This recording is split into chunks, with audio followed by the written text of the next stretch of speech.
Research. Hey everybody, welcome back to GR Research. Today we're going to be stepping back a little bit and doing another video that's a little more in line with the old Tech Talk videos that we started out doing. This is going to be one of those type of videos. We're going to be looking at the parts of the crossover, parts that are in the signal path, parts that are not in the signal path, or are they always in the signal path? We're going to look and see. I'm going to spin the camera around over here just a moment. We're going to look at some measurements. We're going to look at some parts. We're going to talk about kind of how things work and see if you guys can get a little better grasp on this. I know there's been some confusion on it. Even some of the other loudspeaker manufacturers out there have publicly stated some things that aren't really correct. So we're going to look at those things. We're going to look specifically at capacitors, and we're going to look at inductors, and we're going to look at how each of these act in the circuit. A capacitor, you guys may not know, but when you connect a voltmeter or ohm meter to each end of this, it reads an open circuit. This is not a connection from one side to the other. There is a metallicized film that is rolled around the capacitor. One side's connected to one group of rolled film, the other side's connected to the other, and they lay on top of each other.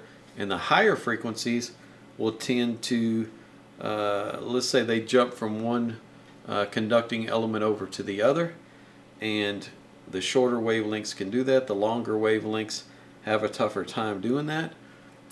So the bigger the cap, the lower in frequency that it'll allow as far as what'll pass. Inductors are just the opposite. An inductor actually is a complete circuit from one end to the other. And remember, this is alternating current going through this inductor. So think of it as the current is doing this as it's hitting it. It's pulsing on one side, and then there's a pulse that comes off the other. Current doesn't flow through this thing in a circle. It doesn't work that way. It's back and forth. So the larger the inductor, the more high frequency it tends to block. So think of the shorter wavelengths as it's doing this as canceling each other out because they're out of phase on the other side. Think of it that way. So it's resistance, but it's resistance that is not linear. It's resistance that increases as frequency increases. A capacitor is just the opposite. It creates resistance also, but it creates resistance as frequency decreases. So I'm going to swing you guys over here, and we're going to look at basically an impedance curve of different capacitors and inductors and let you guys get a handle on that. And then we're going to show you what they do in a circuit and how they affect the output of a tweeter or a woofer. Alright, we're going to see how this works. I am focusing on the measurement system here. I'm a little bit out of frame. I realize I'm off camera, but I'm here. Hey everybody. And the first thing we're going to do is look at how a capacitor measures. Like, how is it affecting the circuit? So what I'm going to do is I'm going to clip this into the circuit, and I'm going to use the old Clio measuring system here to run a little measurement on it. And it's going to put a sweep up here on the screen. I'm going to turn it red. As you see at this end of the screen, it has very little resistance, and as frequency decreases, that thing just ramps right on up. I'll zoom in on it a little bit here so you guys can see that. It is frequency dependent. So whenever I put a little bit larger capacitor on there, like this 10 microfarad cap, and do the same thing, as you can see, it allows lower wavelengths to pass through it, but still, as frequency decreases, it becomes more resistant. If we put a much larger cap on, like this 33 microfarad cap, you'll see again we're now allowing a lot more low frequency to pass through it. So we're way over here now. The inductors work in just the opposite manner. This is a 0.33 millihenry inductor. We're going to drop that on the same way. and we're going to run a sweep on it, and as you can see, it allows the lower frequency range to pass quite cleanly. We'll turn it purple, and as frequency increases, you'll notice it becomes more resistive. And if we go to a larger inductor like this 3 millihenry inductor, we will see the opposite of what the capacitors do. We'll see it right here, where it's becoming more resistive as frequency increases. So you can see when we're working with things in the circuit, we use smaller or larger cap values or smaller or larger inductor values to manipulate the response in a way that we're looking for, in a way that we want it to move. So that's kind of how these are acting in the circuit. So let's now look at what they're doing on a speaker. So let's go to a speaker measurement that I just did a little earlier. This is the frequency response of a small 6.5 inch woofer in a box, and this is with no network on it. So as you can see, there's what's called baffle step loss that we're going to have to compensate for in the measurement, and that means at the ranges below this point, the output is becoming omnidirectional, and it is wrapping around the enclosure and losing some of its output in the other direction. So that's something we would have to compensate for. Let's see, I think this measurement here is the exact same thing with a inductor in line with it. So we've got one inductor on it. This is what happens when we create that first order slope. There's a little bit of a hump here. That's a little bit of a breakup or a little bit of a ringing going on right there. It's not real bad in this case. And as you can see, the first order crossover brought it down in output, but it didn't get rid of it. It's still there.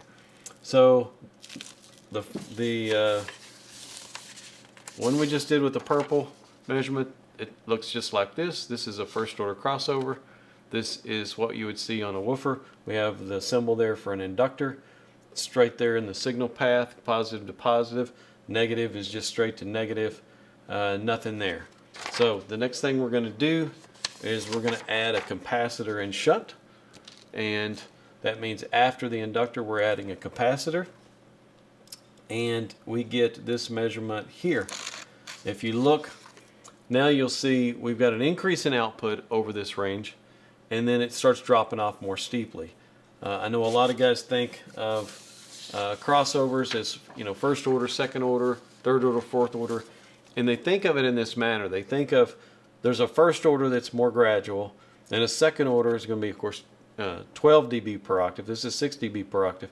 Then we'll do 12 dB per octave with the second order, and 18 dB per octave with the third order, and 24 dB per octave with the fourth order. That's not exactly how it works. And I know a lot of people out there think that when you put this cap in shunt, that it's out of the signal path, because power is going through this inductor, it's going to the driver, and what this is doing is it's just taking power away and it's sending it back to ground. That's not really what's going on. If we look at the measurement here, we'll see that it does roll off more steeply. I mean, it's dropping off a lot more steeply than it did with just a single part on it. And this is actually a nice, really smooth roll off as well. But you'll notice between these lines, you'll see an increase in output. Where did that come from? How did it get more output when we added a part in shunt? Well, remember, this is alternating current. So current is not just passing through the inductor like it's running through a garden hose. Remember, the current is going back and forth. So some of that is coming up the capacitor into the driver. So it's in shunt. And a lot of people say, well, that means it's not in the signal path. No, it's directly in the signal path.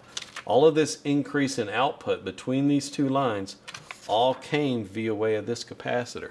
That capacitor is directly in the signal path. I know a lot of you manufacturers out there, or at least a few of you I've heard on forums say that it doesn't matter what the quality is on the shunt part because it's not in the signal path. That's not true. It's directly in the signal path, and the quality of it makes a big difference. Next, we're going to look at some tweeter curves, and I don't have it saved on this screen, so we're just going to zip over here to where I saved it earlier, and I'll have Ron throw up some graphs possibly if this doesn't show up well enough to where we'll look at the actual measurement saved as a JPEG or something.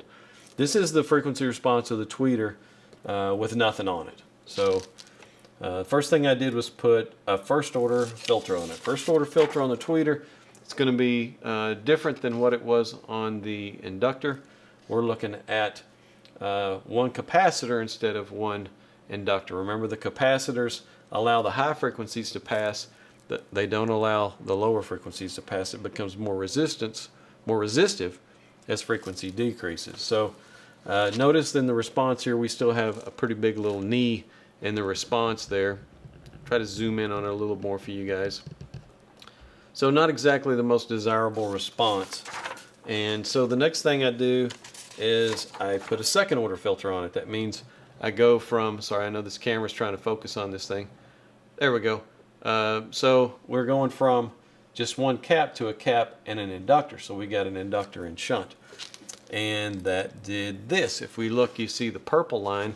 The purple line is the second order filter. Notice the increase in output across this area that actually came through the inductor into the tweeter. Well, camera's freaking out again. Sorry about that. There we go. Maybe that's a little better. I'll try to get it to focus more on the screen. Maybe that'll keep it from going back and forth. Yeah, that'll help a little bit. Okay, so second order crossover. The next thing I did, and because it still had a little bit of a knee down here and it's not a good roll off, the next thing I did was to do a third order network on it. So now we're capacitor, inductor and shunt, and capacitor again at the end.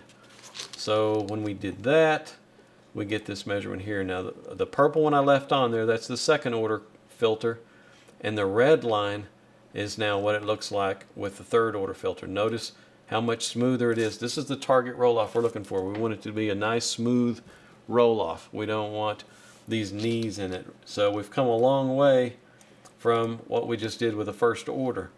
We've gone all the way now to third order. Notice too, we've got an increase in output through this area here, and even though this part is in shunt, it's not just allowing power to go back to ground. There's power coming through that in both directions. Remember, it's alternating current, so that inductor is directly in the signal path. So I hope you guys have a little better handle on that now as far as what's in the signal path, what's not in the signal path. Everything is always in the signal path. In closing, I hope this was helpful, and I appreciate you guys watching the videos. If you haven't subscribed, please click the subscribe button. That helps us a lot. And share it with your buddies. Put it on the internet, post it on the forums, whatever you guys want to do with the information. It's yours to use. Last thing, we've been doing kind of an artist of the week, or recommended artist of the week. It's somebody on YouTube that we want to highlight. This one that I'm going to mention today is already blown up all over the internet. She's got millions of views everywhere, lots of followers. But she did one song in particular that kind of struck me as really unusual, and I really liked it. I'd kind of like to know what you guys think of it. Her name is Lindsey Sterling. And I know a bunch of you already said, oh yeah, Lindsey Sterling.